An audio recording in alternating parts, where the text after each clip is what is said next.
yung proposed bill na naglalayong i-extend ng 6 na taon ng termino ng mga barangay officials at saka mga sangguniang kabataan officials.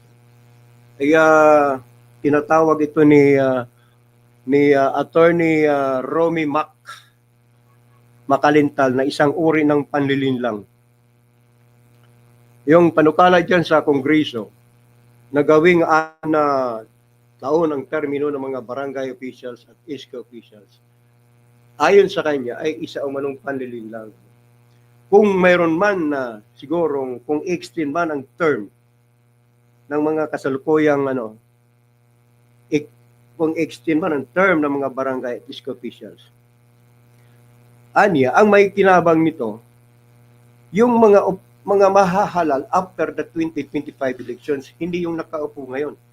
Hindi yung mga incumbent na nakaupo ngayon, yung mga barangay officials at saka mga SK officials. At gusto nyo ba gagawing 6 na taon ang termino ng mga barangay officials? Diyos ko naman, meron diyang hindi naman gumagawa. I-extend mo pa ng 6 na taon ng barangay officials. Yung iba dyan, ipakiwaki-waki lang, wala namang ginagawang, wala mga programa na pinapairal sa kanilang mga barangay. Alam mo itong mga barangay, kung matino lang ang mga barangay officials dito, meron naman mga maasahan, meron naman talagang mga idol, mga hindi maasahan talaga pagdating sa mga activities nila. Alam mo, yung mga LGUs natin, hindi sana mahihirapan yung mga mayor natin, mga governor, kung dito pala sa grassroots level sa mga barangay, kung ito ay mahusay na nagpapatupad ng kanilang mga programa, hindi sana mahirapan yung ating mga mayor, mga gobernador. Bakit? Ito mga barangay officials, ito yung nakakaalam ng mga gawain diyan sa barangay. Sila yung nakatutok sa mga tao eh.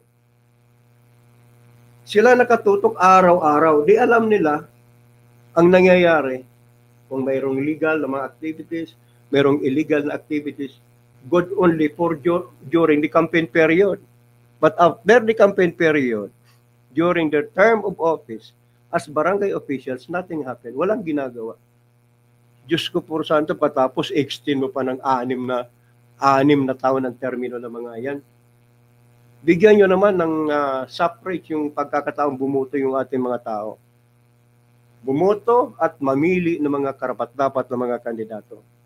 Ang iba kasi, ang iba daw dito, ginagamit na lang ginagamit ng mga politiko sapagkat ito mga barangay officials, nagagamit nila sa eleksyon. Tika, sabi nga ni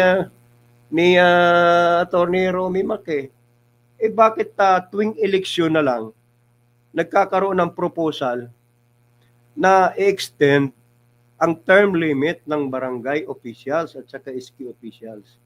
Bakit hindi i-propose yan na walang eleksyon?